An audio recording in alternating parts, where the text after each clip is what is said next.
Welcome back to Lightworker Training. My name is Tatiana, and today I'm going to be talking about imagination versus intuition. So let's get into it. All right, so I'm just kind of on a roll talking about being a clear channel, and that video I did has inspired me to make even more videos about the same kind of topic. But for this one specifically, I want to get into this concept of what is my true intuition and what's just my imagination. So I put that in air quotes because that is what we've been taught. We've been taught that imagination is made up and it's not real. So when you think of the word imagination, what do you think? Do you think of like fairy tales, like unicorns flying around and made up make believe fantasy? And in that thought, is there a belief that it's not real? So this is what we're taught in this world as children, right? That the things that we imagine aren't real. They don't have significance in this realm. Why do you think we're taught that? I'll just leave that question there. Okay, so let me share this as a possible response. So if you think about how anything manifests in the world of form, what has to come first? Do you just start gathering materials to make something, or putting together a shopping list or to-do list, or the tools to make it, or what comes before that? The first thing, you have to have the idea to make it. So how do you have an idea to make something if it's never been made before? How do you have an idea to do something if it's never been done before, or you've never done it before? You have to imagine, right? You have to imagine that it's even possible. You have to visualize and imagine what it would, well, visualize what it would look like, or just feel into what it would feel like. But you have to be able to imagine, right? So if you are told that imagination isn't real, how the fuck are you going to manifest anything? Think that's why they destroy children's imagination, by telling them that it's not real, and by just feeding them garbage, feeding their minds garbage programming through television. I shudder to think what kind of crap they put in the children's programming, The little bit that I know about is bad enough. I mean, I know there's a lot of stuff I don't know about. Anyway, so suffice it to say, in this hellscape that we live in, it's not all hellscape. Some of the things are real and beautiful, like nature. I believe that there's something real there, and that's why it's so healing. But anyway, we've been indoctrinated into this system that is like a good little system, systematically destroying children's imagination, as along with a lot of other things, like intuition, our other topic of today. So the reason why I talk about this is because there's some deprogramming. We a lot of these videos that I'm making right now in the First Things First playlist, it's all about clearing out the clutter, having clear working definitions, which could evolve, right, as we go. Having a clear understanding of just basic concepts, and kind of calling out some common misconceptions. So this one, I feel like it's really important to put on your radar at the very beginning, because we're going to be relying very heavily on intuitive information. And if we're running this program that, oh, that's not real, I just made that up.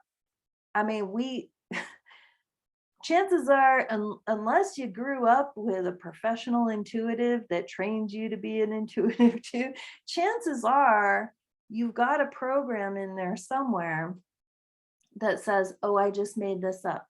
Now, is it wrong to question why you thought or why you imagined a certain thing? No, that's good. We want to question everything. Why did that pop into my mind? We want to keep asking questions to get more information.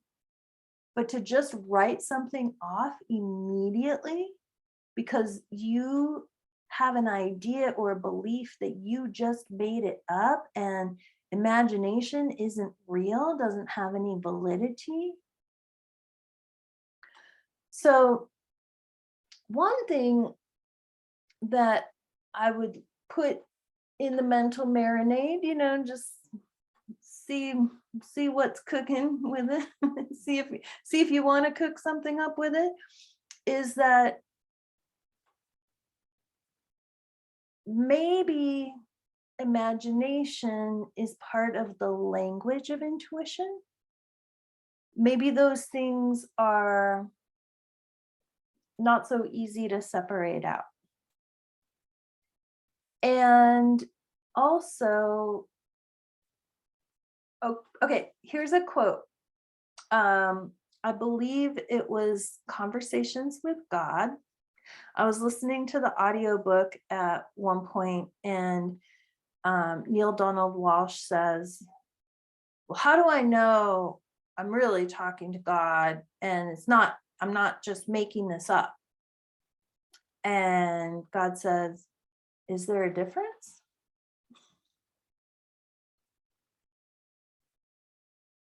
So this is very uncomfortable for people who have been indoctrinated into a belief system that teaches them that they're garbage.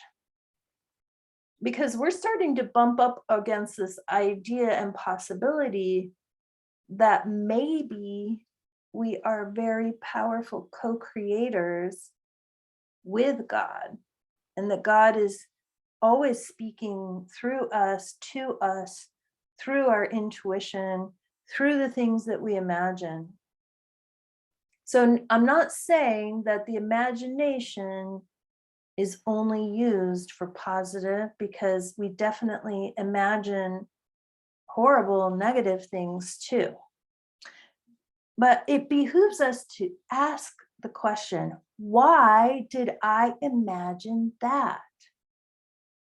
Okay, so this is a really key, this is the other thing I wanted to say, and this is really key. So say you're doing your journey, your inner world work, you're like, okay, I'm going to just tune in and see, what comes up. And so if something comes up, you see a picture in your mind, or, say you're journeying to connect with an inner child self, and for some reason you see the house that you lived in when you were 4. So you could say, oh, well, that's not an inner child, that's a house, and blah, blah, blah, blah, blah, and come up with all these reasons why it's wrong or reject it. But I would invite you to, or maybe just accept it, oh, well, that's a house that I lived in when I was this old, so that's what it means. Okay, well, maybe you do know what it means, but I would invite you to just be curious and ask another question, because it might not be what you think on the surface.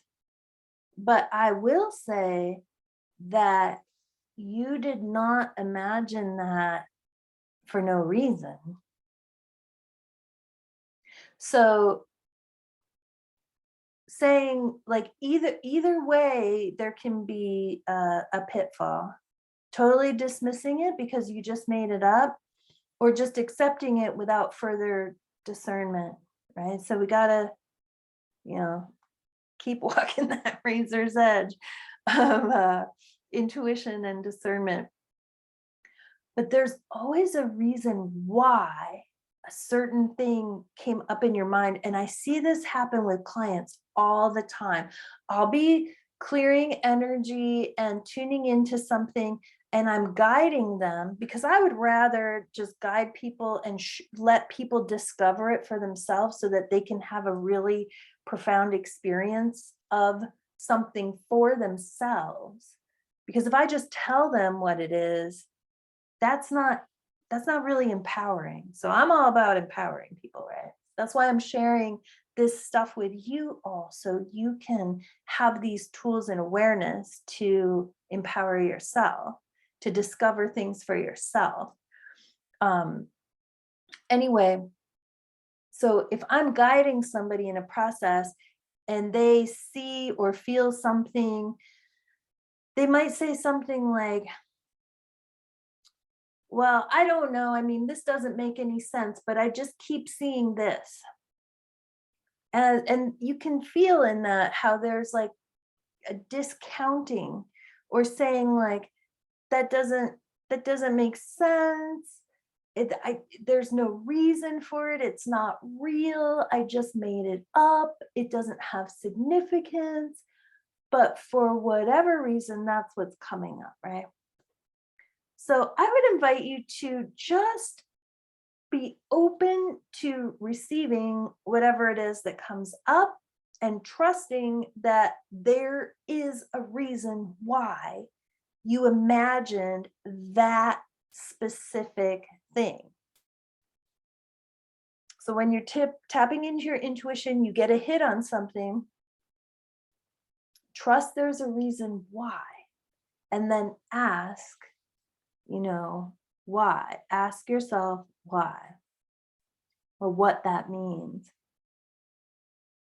And in session work, I see it happen all the time. There's an absolutely perfect reason why they saw or heard or felt a specific energy. So let's see, what else do I want to say about imagination and intuition? It's a practice. So I want to be clear on that too. It's a practice. So, there might be times where it just seems like something's a red herring, or you go down a wrong path, or you get on a cul-de-sac, or you kind of get off track and you lose the thread or the little breadcrumb trail. That's part of the fun. That's part of the mystery and the challenge of, totally forgetting who the fuck we are, and then slowly, reclaiming our true selves, and reacquainting ourselves with our true nature. So I guess what I'm trying to say with that is, don't beat up on yourself or get frustrated or think that, you're never going to get it, or you suck. Like, we all suck at the beginning. When we try something new, it's awkward, but you wouldn't look at a little baby learning how to walk and go, you suck at walking. I hope you wouldn't. If you would, you need more help than what you're gonna find on these videos.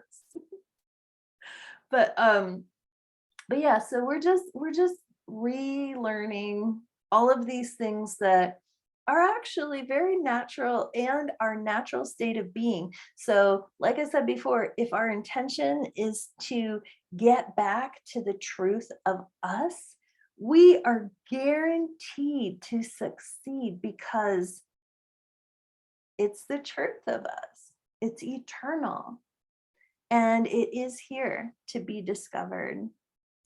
So I hope this is inspiring. I'm finishing just in time for a loud motorcycle to get revved up next door. So that's good. Please, if you have questions, let me know, get in touch.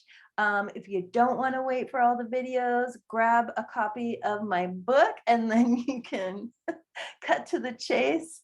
And as always, thank you for joining me. And I look forward to seeing you next time on Lightworker Training. Bye for now.